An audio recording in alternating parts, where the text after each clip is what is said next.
Hi everyone, and I have decided to record another response video to a Marxist YouTuber. This time it is going to be directed towards Hakim, who made a video called, quote, "Socialist Country Has Failed is a stupid argument," unquote. He basically tried to act as vaguely as possible so that no objective comparison of what is a failure can be presented, while also accusing his ideological opponents of doing the exactly same thing, which is pretty hilarious. But without spoilers, let's see if maybe Hakim has some sort of a point and a real reason to suggest that Socialist Country Has Failed is really a stupid argument. We hear the argument fairly often, but insert Socialist Country failed, or socialism has never been successful. Honestly, it's a strange argument to make. Let's humor this probably real person in your life though. First of all, how would one define success? Longevity, quality of life, military strength, economic performance, political and diplomatic influence, ceasing to exist? I would just say that the quality of life, which does not only guarantee civil liberties such as a liberty to assembly, vote and own property, but also to stuff like purchase power per capita, social mobility, and general factors that could measure the quality of an average person in a given country, such as the literacy rate, although it became meaningless because only undeveloped countries really struggle with that at this point. The USSR, being the premier example, lasted 7 decades, despite starting off from a position as underdeveloped as India in the early 20th century. Well, this is not true, although I don't want to point the obvious here and would like some objective measurements, so please consider those 3 things. The first data is the GDP per capita comparison between an average Russian and an average Indian, while the second one is a non-food consumption per worker in St. Petersburg and in Bombay, and as you can see, the average worker in St. Petersburg could buy almost as 5 times more things than he could buy in Bombay.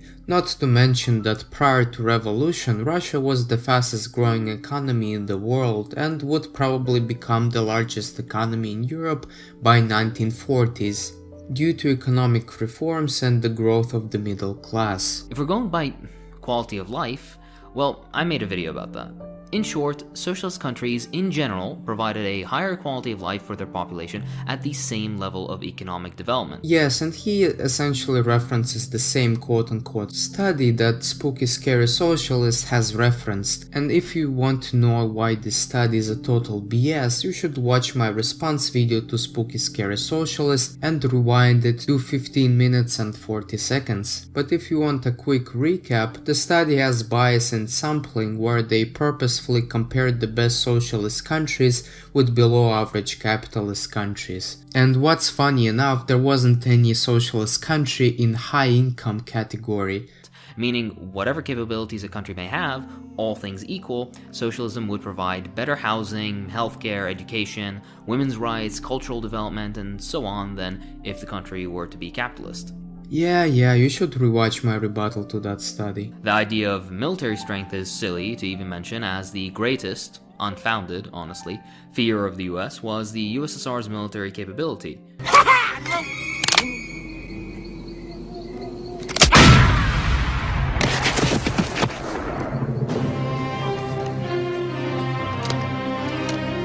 Good. Bad. I'm the guy with the gun. Economic performance is also one of those things that goes without saying. The USSR started as a peasant backwater where wooden plows were being used, and within 3 decades had conquered the cosmos. They rose to such a high level that, to this day, people still unfairly compare it to the United States, a country that had 2 centuries of development ahead of the USSR and started off in far better circumstances.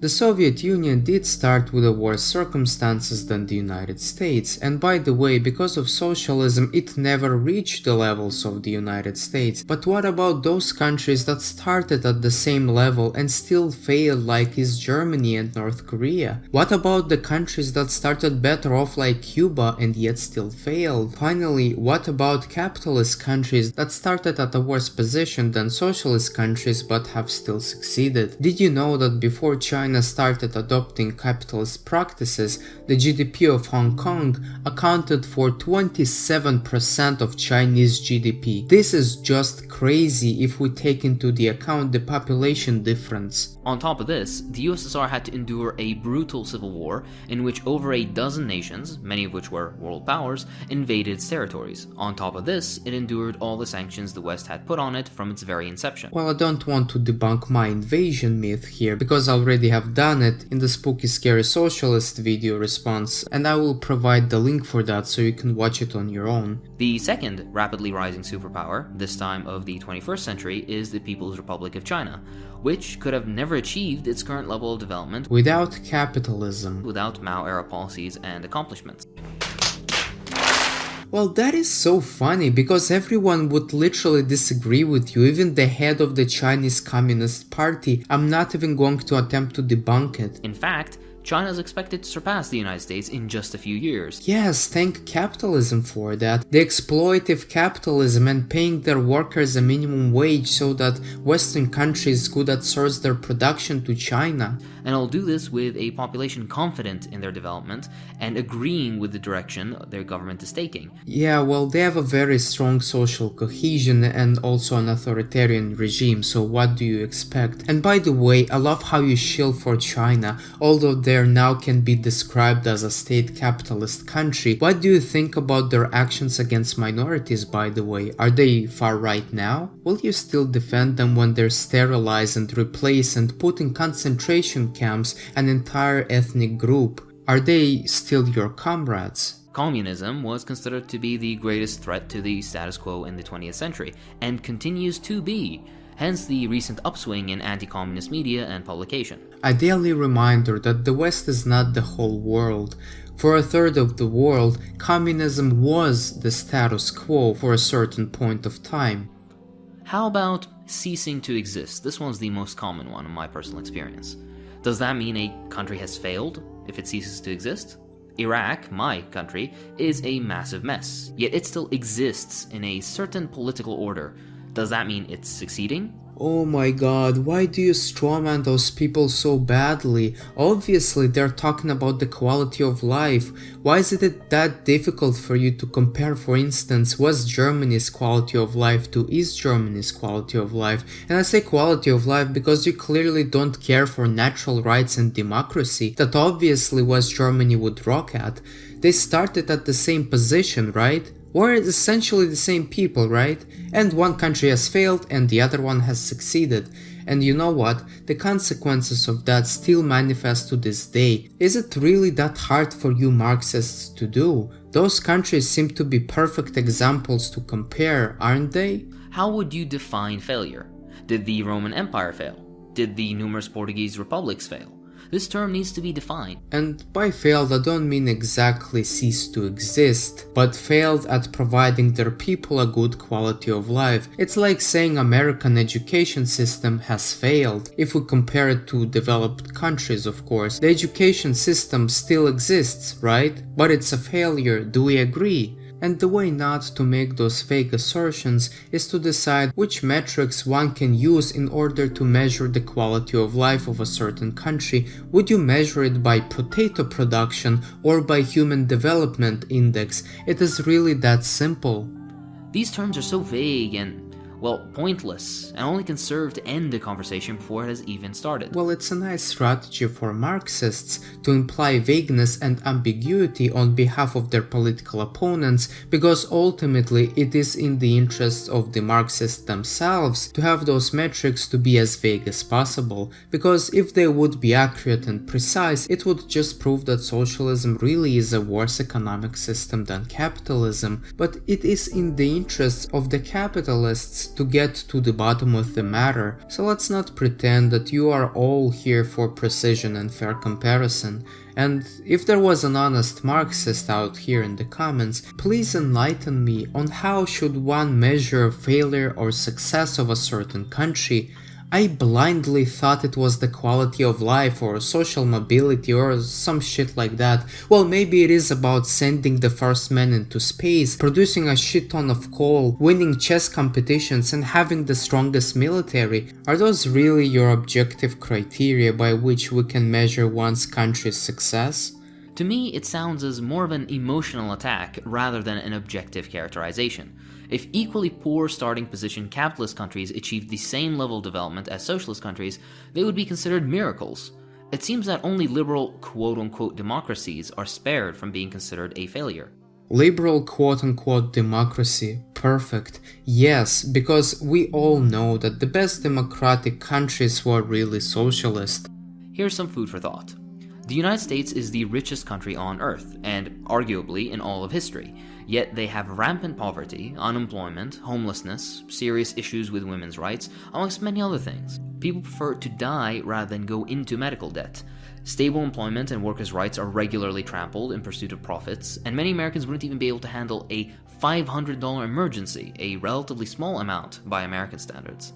School shootings, crumbling education, degrade infrastructure, and much more. Is this not failure? Well, first of all, I won't even mention women's rights and workers' rights, although in this case he seems to imply a low union activity, but with regards to education, America is only doing poorly compared to the best countries in the world. It is doing way better job at it than any other socialist country that has ever existed. But regardless of that, America does have many problems, such as the homelessness rate that you have mentioned and high rate of crime, especially now because of George Floyd and shit like that unfortunately you didn't mention. Cuba, a sanctioned third world nation targeted by the largest superpower ever known, has a thriving and efficient healthcare system that is the envy of all developing countries. Oh really? I guess he bases it off the fact that they have the largest amount of physicians per capita in the world or something. But if we look at reality, Cuba's healthcare system really sucks when it comes to infrastructure and accountability. Here is the conclusion of a peer-reviewed research paper examining Cuba's health system. Quote, "There is now general consensus that a good health system should improve health conditions, be responsive and guarantee respect for human rights, provide financial protection, and be transparent and accountable." If we agree with this, we can conclude that the Cuban health system is not performing as well as many believe. Major progress in health status is limited to a few conditions. It lacks transparency and accountability, and its health policies have been implemented with little concern for certain basic rights. In sum, it is hardly a model to follow, unquote. Which is, by the way, a common feature of the socialist countries that will arise in the socialist country no matter what, because it is the quality of a socialist country in the first place that make their services lack transparency and accountability. Maybe if you are from Congo with a failed healthcare system, Cuban healthcare doesn't seem to be as bad. But if we want some hard data, Cuba did score 39th on World Health Organization healthcare rankings. It's not bad for a socialist country. In fact, it is the best example of a socialist country. But could Cuba serve as an example of a better healthcare system to Dominica, let's say? A country that also started at the same level, but with 85% of their population being black? Probably not. Yet still they have a better healthcare system, even better than of the United States, although that is not really surprising, although it might be for some, I guess. They have a stronger track record than the United States when it comes to life expectancy, infant mortality, child malnutrition, literacy, and far more. How is this not success on Cuba's part? Not really. Here are graphs that disprove you, though I really believe they succeeded in spending less than the United States, although still getting a worse result. And by the way, speaking of Dominica, they actually happen to have a higher GDP per capita than Cuba, and Cuba is the best example of a socialist country one could currently name, who also scores 102 by GDP per capita adjusted for purchase power. How does it feel, commie? Capitalism, a system that breaks down every few years, that has inherent boom and bust cycles, is the very definition of failure. But the fallacy is to only consider the richest countries as capitalist, France, US, Britain, etc., while ignoring places like Peru or Bhutan, the Congo, Moldova, and other less palatable yet fully capitalist examples. I've heard those kinds of arguments before. I would say that it doesn't only dump down to capitalism, but also to culture, starting positions, and the people themselves. Many things have to be taken into account. We should not compare East Germany with Algeria, Congo, or Taiwan, but rather with West Germany, if you get what I'm getting at. Again, I reiterate my earlier point. The insert X socialist country failed statement is a sad and petty non-argument used to end a dialogue before it even began. Oh no, please don't be upset. Maybe one day some socialist country will succeed, and it will serve the whole world as an example that socialism can at least perform at the same level as capitalism. Maybe not, just kidding. Have you ever considered Vuvuzuela? The last minute of the video, Comrade Hakim spent critiquing current America's problems that I actually agree with, although not with his socialist dog whistles, and I did not include them in this video because one does not require socialism to fix those, unless by socialism you imply when government does stuff, which is really a stupid and dumb implication to make because socialism ultimately advocates for no property rights. Or workers taking away property rights from those who own it. All attempts at building socialism led me to conclude that by workers they really mean the state. Too bad Marxists think that the only way to solve the problem of housing, healthcare, or social mobility requires socialism. To my displeasure, that happens because of active socialist propagandists like Hakim that are working to delude the general public to believe that socialism is the only way of fixing those problems, when clearly history has showed that it brings more harm than good. And anyways, that was all for today. Please share this video with open-minded people so that we can have an immunity towards socialism, and if you are a Marxist, please answer my question that I asked earlier.